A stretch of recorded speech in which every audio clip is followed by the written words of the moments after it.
My wife, Amanda, is cheating on me. As in right now. Not with some smarmy coworker or a gym instructor with abs like a cheese grater. Nope.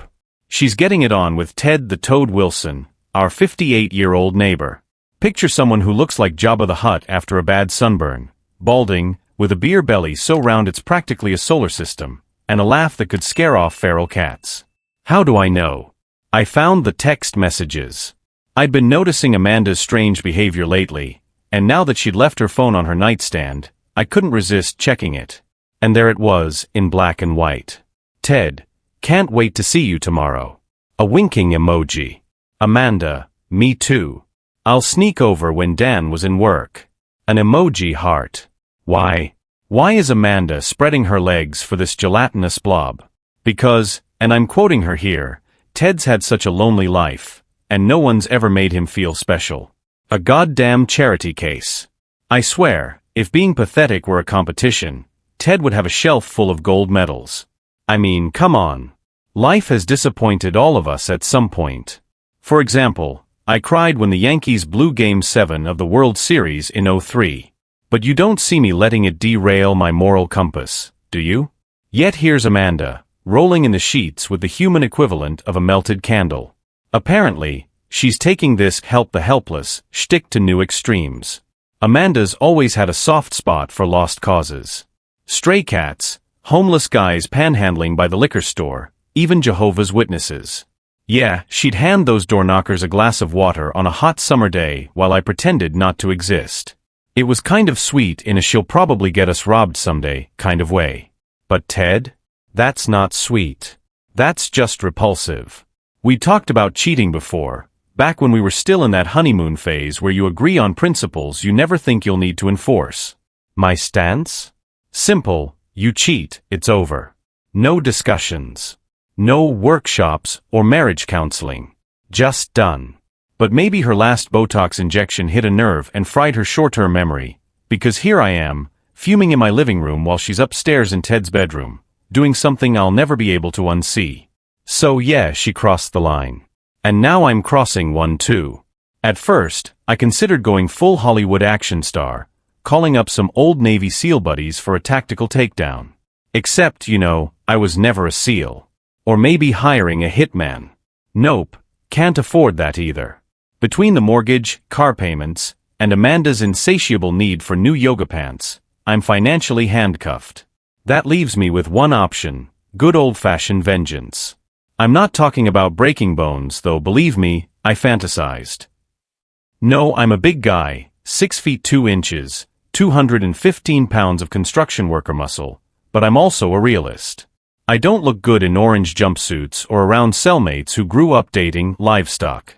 I need something smarter, sharper, and quick, because I have a neighborhood party to attend tonight, and I'm not missing that just because Amanda decided to trade down. Funny thing about the party, it's a Valentine's Day bash at the Millers. Every year, someone dresses as Cupid to entertain the kids. This year, that lucky sucker is me. Normally, I'd rather eat glass than squeeze into a diaper and fairy wings, but tradition's tradition. And I don't do anything halfway. So instead of the toy bow and arrows everyone expects, I'm rocking my Bear Threat compound bow. It's a real bow, 70 pounds of draw weight, capable of dropping a deer at 50 yards. In other words, it's the perfect accessory for delivering a pointed message to Amanda and her new lover. By the time I arrive at Ted's place, dressed in my absurd Cupid getup, I've worked out the basics of my plan, scare the hell out of them, give Amanda an ultimatum, and leave before the stench of Ted's house makes me lose my lunch. His front door is wide open. Typical. Ted has this come-on-in policy, which is basically an invitation for burglars or, in this case, vengeful husbands. I step inside. The house smells like stale beer and regret. Upstairs, the grunting begins. I follow the noise, each step making my blood boil. Then, I see them. It's worse than I imagined. Amanda, stark naked, pinned under 300 pounds of sweaty, wheezing Ted in what could only be described as a grotesque game of guess where my limbs are. The sight is haunting. Think a walrus mating with a deflated beach ball. And the sounds? I'd rather listen to nails on a chalkboard for a week than hear that wet, rhythmic wheezing ever again. I stand there, seething, for a good 10 seconds before they even notice me.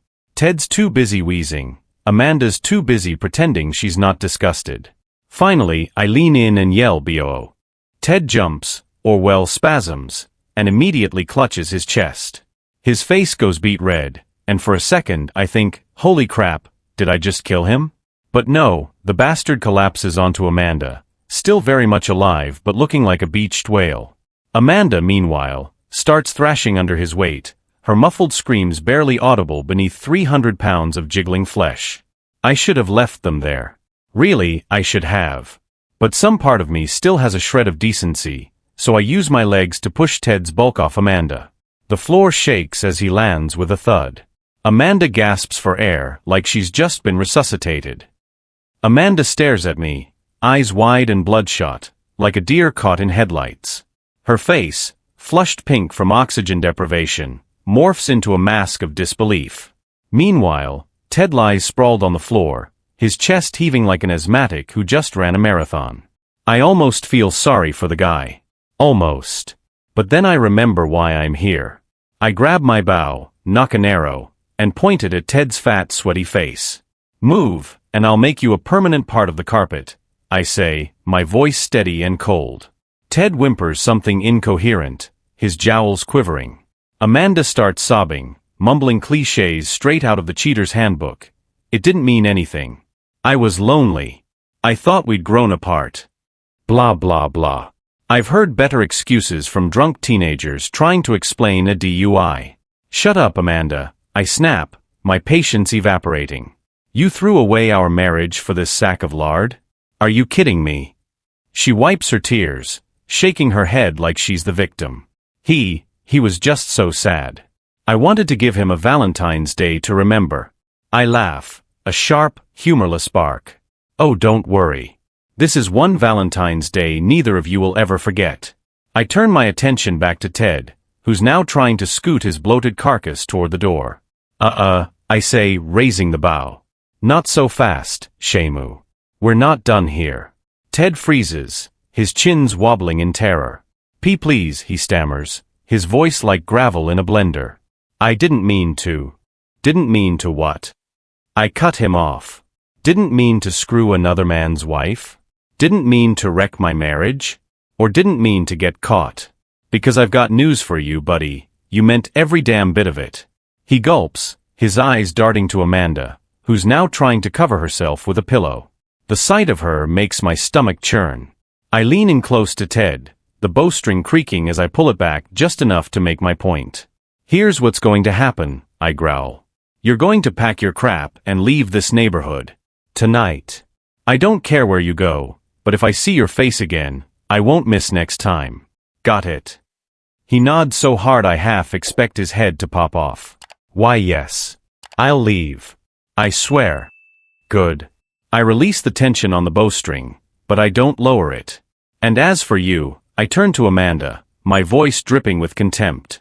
You've got until I get back from the party to get your stuff out of my house. If I find you there when I return, I'll drag you out myself.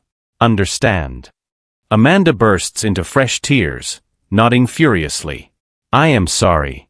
Please just save it, I snap. You're not sorry you did it. You're sorry you got caught. Satisfied that my message has been delivered, I sling the bow over my shoulder and head for the door. As I leave, I give Amanda one last look, disheveled, tear-streaked, clutching that damn pillow like it's a life preserver. For a moment, I feel a pang of something resembling pity. Then I remember the grunting sounds from earlier, and the pity evaporates. The walk back to my house is strangely calming. By the time I head to the Miller's party, I'm almost in a good mood. Almost. When I arrive, the party is in full swing. Kids are running around, hopped up on sugar. Adults are mingling with drinks in hand. The second I step through the door in my Cupid costume, the room erupts in laughter and wolf whistles. Look who finally decided to join us, shouts Frank, my loudmouth neighbor. Damn, Dan, you look good in wings. Maybe too good. Yeah, I mutter, forcing a grin. Laugh it up. Just wait until I start shooting apples off your kids' heads. The party's a blur of small talk, cheap beer, and snarky comments about my outfit. For a while, I managed to forget about the disaster back at Ted's place. But as the hours tick by, I can't ignore the gnawing thought in the back of my mind. What if Amanda didn't take me seriously? What if she's still at the house? Around 10 p.m., I decide to call it a night. Frank and his wife Sheila tag along, claiming they need to borrow my cordless drill. I don't care, I just want to get home and see if Amanda had the sense to leave. When we pull into the driveway, the sight of Ted's car nearby is enough to make my blood boil all over again. But as I step inside, I realize something's different. The living room is eerily quiet. Most of Amanda's stuff is gone, not all of it, but enough to show she took my warning seriously.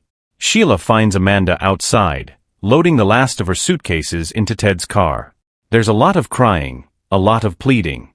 Sheila comes back inside a few minutes later, her face tight with sympathy. "She's gone," she says softly. Frank hands me a beer, claps me on the shoulder, and says, "Everything will be fine, friend. Trust me." I nod, taking a long pull from the bottle. Better off? Damn right. But this isn't over. Not by a long shot. And it was. Divorcing Amanda was never going to be a clean break. No cheating story ever ends with a tidy bow. She fought me tooth and nail, even after the whole neighborhood knew she'd been caught playing mattress tag with Ted the Toad. Pride's a funny thing, isn't it? She didn't want me, but she didn't want to lose either. For months, Amanda dragged out the process, throwing every excuse in the book at the judge. Dan's controlling, Dan's temperamental, and my personal favorite, Dan threatened me with a bow and arrow. Technically true, but let's not forget who made the first move in this game of marital chess. The judge, a no-nonsense, middle-aged woman with a glare that could cut steel, saw through Amanda's theatrics almost immediately.